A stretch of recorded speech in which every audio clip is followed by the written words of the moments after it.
منی نجس ہے. ہم نے کہا تھا احناف کی نزدیک اور امام مالک رحمت اللہ علیہ کے نزدیک منی نجس ہے. تیسرا مسئلہ طریقہ تطہیر. اگر منی خشک ہے تو پانی کے علاوہ کھرچنے سے بھی کیا ہوتا ہے؟ طہارت حاصل ہوتا ہے. اس دور میں ایسا ہوتا کہ خوراک جو تھی وہ سادہ تھی، مسالہ دار نہ تھی، تو جب وہ کھانا کھاتے تو منی جو نکلتا تو وہ کیا ہوتا؟ موٹا ہوتا، مضبوط ہوتا، ماء سخین جو تاریخ میں آیا، کپڑے پر ظاہر ہوتا. سمجھے؟ ایسا ظاہر ہوتا کپڑے پر. جب اس جگہ پر لگا ہوتا تو اس پر نشان بھی ہوتا اور وہ منی بھی ہوتا. جیسا کہ آپ نے گندم کو آٹا بنانے کے لیے پانی اور آٹا گھی ملا کر آٹا اس کو ملایا یا آپ نے روٹی پانی کے اندر رکھ دیا، پھر اس میں وہ نرم ہو گیا، آپ نے ایسا کپڑے پر اس کو رکھ دیا تو اس پر وہ ہوتا ہے، ظاہر ہوتا ہے، نظر آتا ہے. ایسا یہ منی بھی ہوتا اس دور میں. تو اس وجہ سے دو حکم ہے. ایک اگر خشک ہو گیا اور لباس پر اس کا وجود تھا، آپ نے ایسا کرچ دیا تو اس کرچنے سے وہ کیا ہوتا ہے؟ کپڑا پاک ہو گیا. اگر منی خشک نہیں ہے، نرم ہے، جیسا کہ کپڑے پر لگ گیا تو اس کی وجود بھی نہیں ہے اور نظر بھی ممکن، جیسے مثال کے طور پر یہ جو کپڑا جو ہے تو اس پر نظر میں غالباً نہیں آتی، تو نظر میں آنے کی وجہ سے کیا کریں گی؟ اس کپڑا کو دھوئیں گی جس جگہ پر منی. تو یہ حکم حدیث میں پیش کروں گا. کیا حدیث میں کیا آتا ہے؟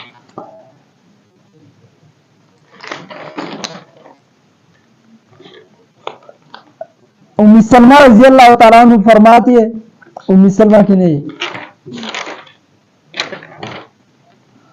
عائشہ رضی اللہ تعالیٰ عنہ کی روایت ہے کہ جب رسول اللہ علیہ الصلوۃ والسلام کی کپڑے پہ رسول اللہ علیہ الصلوۃ والسلام کے کپڑے سے ہم منی دھوتی تو اس دھونے کا اثر، اس دھونے کا نشان رسول اللہ کے کپڑے پہ بھی آتی. اور بعض اوقات جو خشک ہوتا اس کو ہم کیا کرتے؟ کرچتے. سارا ہے. باقی جنبی کے لیے کیا کیا حکم ہے؟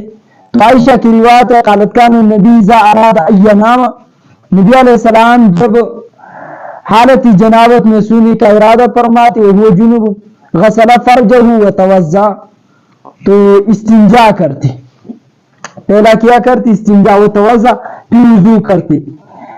وضو جیسا کہ ہم وضو للصلاۃ، نماز جیسا وضو کرتے، پھر اس کے بعد سوتی. نمبر ایک، تو یہ کام کرنا بھی مستحب ہے، فرض نہیں ہے، کیونکہ حدیث میں یہاں تک تو بھی آیا ہے کہ نبی علیہ الصلوۃ والسلام حالت جنابت میں سوتے اور نبی علیہ الصلوۃ والسلام پانی کو مسا بھی نہیں کرتے، تو یہ بھی آیا ہے. ابن عمر کہتے قال یا رسول اللہ ایرقد احدنا وهو جنوب، کیا حالت جنابت میں کوئی سو سکتا ہے؟ تو رسول اللہ نے فرمایا قال نعم اذا توضا، وضو کرے پھر اس کے بعد سو جائے. تو اس وجہ سے وضو مستحب ہے. عمار بن یاسر کہتے ہیں رخص للجنوب اذا اراد ان یاکل او یشرب او ینام، یہ تین باتوں کے لیے جنوب کو رخصت دی گئی ہے. نمبر ایک کہ کھانا کھائے اور پانی پی سکتے ہیں حالت جنابت میں، اور سو سکتا ہے حالت جنابت میں. ان یتوضا وضوء للصلاۃ، مگر یہ کرے کہ وضو کرے تو اچھا ہے. اور عائشہ رضی اللہ تعالیٰ عنہ وہ کہتے ہیں اذا اراد ان ینام وهو جنوب، جب رسول اللہ علیہ الصلوۃ والسلام سونے کا ارادہ فرماتی کہ حالانکہ وہ حالت جنابت میں ہوتی، اذا اراد ان یاکل یشرب، اور ارادہ کرتے ان یاکل کہ کچھ کھانا کھایا، یشرب پانی پی، قال غسل یدیہ تو ہاتھوں کو دھوتی، ثم یاکل یشرب پھر اس کے بعد کھانا کھاتے اور پانی پیتے. تو ہاتھوں کو دھونا یہ مستحب عمل ہے، ٹھیک ہے. اور پھر ایک اور حکم ہے اذا اراد یتم ہو جنوب غسل علیہ سنتم، جو کہنا کہتے ہیں حالت جنابت میں تو ہوتی ہے تو دونوں ہاتھوں کو کیا کریں، دھونا لازم ہے۔ اور یہ رضی اللہ تعالیٰ عنہ کی روایت ہے لا تدخل الملائکۃ بیتا فیہ سورۃ ولا کلب ولا جنوب، اس گھر میں رحمت کی فرشتے داخل نہیں ہوتی جس گھر میں سورۃ ولا کلب ولا جنوب، فی صورت جس میں کیا ہو، تصویر ہو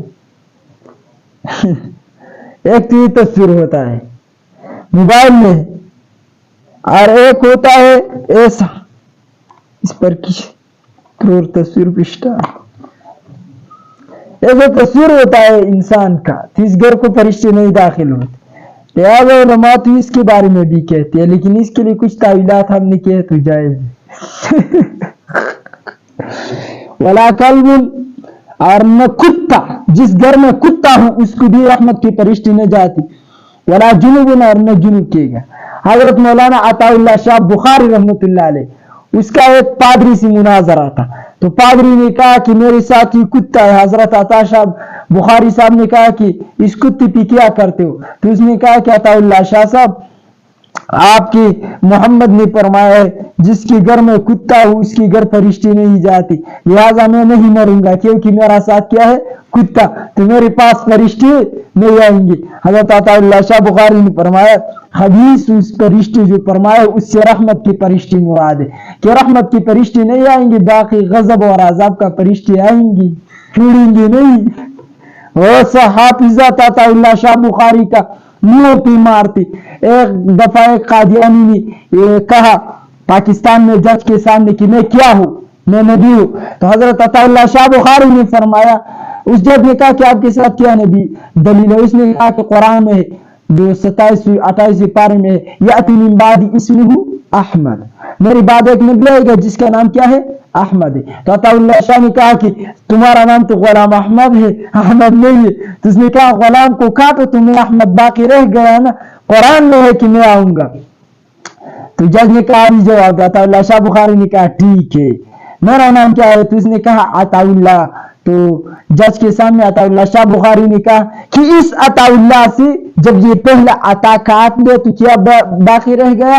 تو اس نے کہا کہ اللہ۔ عطا اللہ شاہ بخاری نے کہا نبی کا بھیجنے والا کون ہوتا ہے؟ تو کہا کہ اللہ۔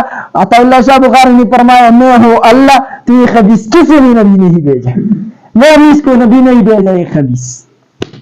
ایسا غضب سامنے کی منہ پہ مارتے تھے، بات بات کو سامنے کی اس کی منہ۔ اور یہ مولانا محمد امین صفدر رکاڑی کا وہابیوں سے مناظرہ تھا، تو 3 طلاق 3 ہے اس پر مناظرہ تھا، وہابیوں کا مناظرہ، اس کی مولی نے ہارنا تھا، تو اس نے کہا ایک شخص کو کہ جاؤ پولیس لے کر آؤ کہ ہم بچ جائیں گے۔ تو جب پولیس آئی تو مولانا امین صفدر رکاڑی رحمۃ اللہ تعالی علیہ ان کو کہا کہ مناظرہ بند کر۔ مولانا امین نے کہا نہیں، مناظرہ چلیں گے، ہم بات کرتے ہیں۔ تو اس پولیس آفیسر نے کہا کہ میں تمہیں جوتی ماروں گا، کیا ڈنڈے سے ماروں گا۔ تو حضرت امین صفدر نے کہا کہ ٹھیک ہے، مجھے 3 ڈنڈے مارو، پھر جاؤ اس کو 3 مارو، کیا مجھے 3 ڈنڈے مارو لیکن جاؤ اس کو 3 ڈنڈے مارو، پھر 3 ڈنڈے مارو، پھر 3 ڈنڈے مارو، حساب برابر ہوگا۔ تو صاحب سر نے کہا کہ یہ کیا بات ہے، انصاف تو یہ ہوگا کہ 3 تمہیں مارو 3 اس کو مار دو۔ تو مولانا امین صفدر رکاڑی نے کہا کہ جھگڑا تو سارا یہی ہے، میں کہتا ہوں 3 کتنے ہیں، 3، اور یہ کہتا ہے 3 نہیں ہے، 3 1 ہے، اس کے برابر، اس کی مانتے حساب برابر کرتے۔ ہمارے اکابر میں حافظی تھے، حافظ اللہ۔ تو یہ وہ ایک مسئلہ کی کلب کتا ولا جنوب، اور جس گھر میں جنوب ہو اس گھر کو فرشتے داخل نہیں ہوتے، رحمت کے فرشتے اس سے مراد۔ اور جس گھر میں لوگ زیادہ حالت جنابت میں رہتے ہیں تو یہ مجرب ہے، تجربہ اس بات پہ کہ اس گھر میں رزق کے تنگی آئیں گے، پیسوں کے تنگی کیا آئیں گی، تنگی آئیں گی، غربت آئیں گی۔ اور جس گھر میں غسل صحیح طریقے سے نہیں ہوتا اس میں بھی کیا آئیں گے؟ تنگی آ جائیں گی۔ اور حکم جو ہم نے پڑھا تھا یقرؤون القرآن ما لم یکن جنبا، حالت جنابت میں قرآن کو تلاوت نہ کرا، کیونکہ اس حدیث میں آیا ہم قرآن پاک کی تعلیم دیتے جبکہ آپ جنبی نہ ہوتے۔ جب حالت جنابت میں نہیں ہوتے رسول اللہ تو قرآن کی تعلیم دیتی، لیکن حالت جنابت میں نہیں دیتے اللہ۔ اور حدیث میں آتا ہے انی لا احل المسجد لحائض ولا جنوب، یہ بھی ہمارا مذہب ہے کہ مسجد میں جنوب اور حائضہ کو نہیں جانا، تو اس حدیث میں یہ بھی آیا ہے۔ اور احکام جو ہم نے پہلے بیان کیے، اس تک اللہ ہمیں عمل کرنے کی توفیق عطا فرمائے۔